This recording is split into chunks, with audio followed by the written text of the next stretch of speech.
We are so distant from the idea of empathy, let alone the practice of it, that we don't sometimes even know what the word means. We know it sounds something kind of like sympathy. Sympathy is to understand where somebody else is coming from, to acknowledge somebody else's pain. Empathy is to feel their pain. To feel their pain. The Prophet ﷺ exhibited this beautiful, unbelievable quality of empathy. And I want to share very quick, rapid fire, so try to stay with me. I just want to share a couple of examples of this empathy in regards to different people. How he would practice his empathy with different people. It didn't matter who it was. When Ikrimah, the son of Abu Jahl was the man who had declared war against the Prophet ﷺ, the Muslims and Islam. He had killed Muslims just for believing. He had tortured Muslims just for believing. And he was at the head of multiple plots to assassinate the Prophet ﷺ. He eventually led an army into the battlefield with the intent of killing the Prophet ﷺ and as many Muslims as possible. This man made it very clear what his position was in regards to the Prophet ﷺ and Islam. And eventually died with those same convictions. His son, who had fought by the side of his father, and in fact continued his father's work after his father's death, he is now coming to Mecca to meet the Prophet ﷺ after the conquest of Mecca. And the Prophet ﷺ, when he receives the news that Ikrimah has entered Mecca and he's on his way to see you, the Prophet ﷺ turns to his companions and he says, his father's name was Amr bin Hisham, and they used to call him Abu al-Hakam because he was a leader of his people. But the Muslims used to call him Abu Jahl because of his actions and his conduct. The Prophet ﷺ turns to the Muslims, the believers, and he says, Ikrimah is coming. And I am hopeful that he will embrace and accept Islam. In his presence, none of you should refer to his father as Abu Jahl because it would hurt his feelings. Even if he becomes a Muslim and he recognizes that his father was wrong in his beliefs and his ideas and in what he did, it is still his father and it would hurt his feelings to hear people, his new brothers and sisters in faith, to refer to his father as the father of ignorance. So do not refer to him as Abu Jahl in the presence of his son Ikrimah. This is the graciousness of the Prophet ﷺ. This is his empathy. He was able to put himself into Ikrimah's shoes and understand how he would feel in that situation. One of the main conspirators against the Prophet ﷺ, the head of the Munafiqun, the hypocrites in Medina, Abdullah bin Ubay bin Sulul, when his son comes to the Prophet ﷺ saying that my father has died, and I know that he was completely opposed to you, and he said terrible, reprehensible things about you, but he was my dad and I worry about him. The Prophet ﷺ on the spot removes his shirt, takes off his own shirt, and he gives it to him and he says, wrap him in this, use this as his shroud and bury him in that. What would we do to have the shirt of the Prophet ﷺ? Can you imagine being buried in the clothing of the Prophet ﷺ? What an honor, what a blessing. And even though Allah subhanahu wa ta'ala made it clear, this would not forgive his sins and what he had done wrong. But the Prophet ﷺ at that time is thinking of the son and putting himself in the son's shoes. Imagine what he feels like losing his father. That's empathy. The Prophet of Allah sallallahu alaihi wasallam, very touching story.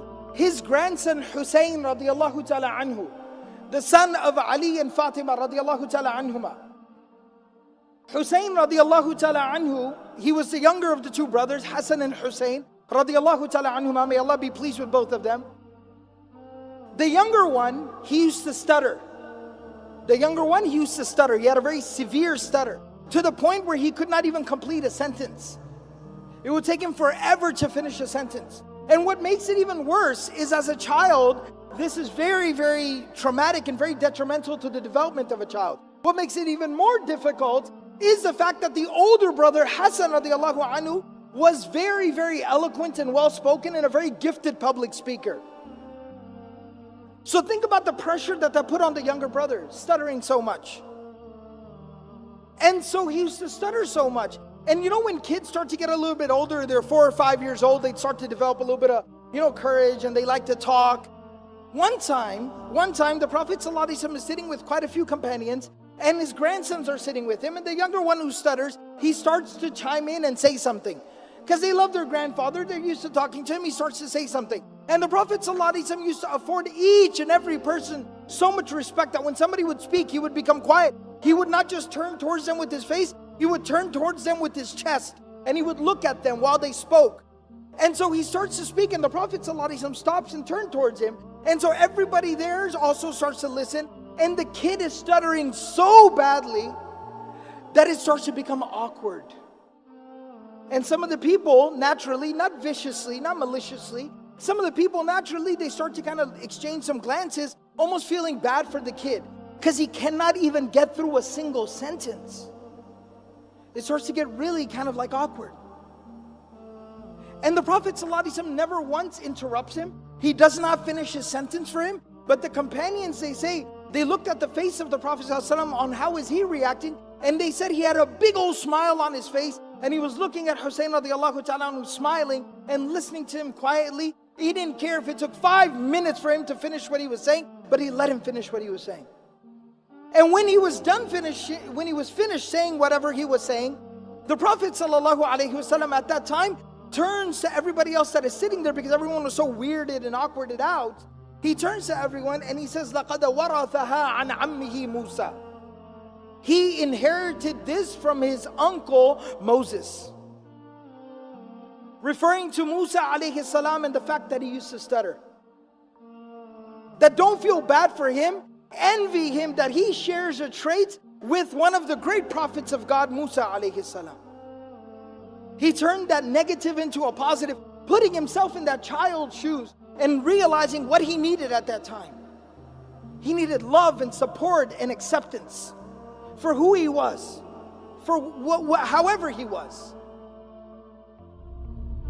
And the last story about empathy that I'll share here is a very touching story. Bashir radiallahu ta'ala anhu, a companion of the Prophet ﷺ, he was an Ansari. He had gone out for one of the campaigns, the military expeditions. And when the Prophet ﷺ did not go on this particular journey, so when they would return back, he would go outside of Medina to welcome them back. And all the kids whose fathers had gone out, they would also go out there to welcome their fathers and their brothers and their uncles, etc. home. So they're out there and they're all waiting for people to come back. And as slowly everybody is coming back, and the Prophet ﷺ would wait, and then he would come at the back of the army. He would be at the end watching over everybody, the shepherd. And the son of Bashir radiallahu ta'ala anhu is standing there, climbed up on a rock looking for his dad. And he sees people keep on coming. He keeps asking, have you seen my dad? Have you seen my dad? And he doesn't see his father. Finally, when he sees the Prophet ﷺ riding in the back, he realizes, that means my father did not return. And he starts to cry. This child starts to cry because he realizes my dad isn't coming back home. He died. And the Prophet ﷺ stops. He's riding his animal. He stops and he picks him up and he hugs him and he continues to hold him until he stops crying. He calms down. And then he says to him, he says, أَمَا تَرْضَى أَنْ أَكُونَ أَنَا أَبَاكَ وَعَائِشَ أُمَّكَ. Don't cry, don't worry. If you need a father, I will be your father from today, and Aisha will be your mother from today. To embrace somebody else's child as your own. Empathy. And look how it beautifies a person's conduct and character. How it beautifies a person. This quality is central to the prophetic character.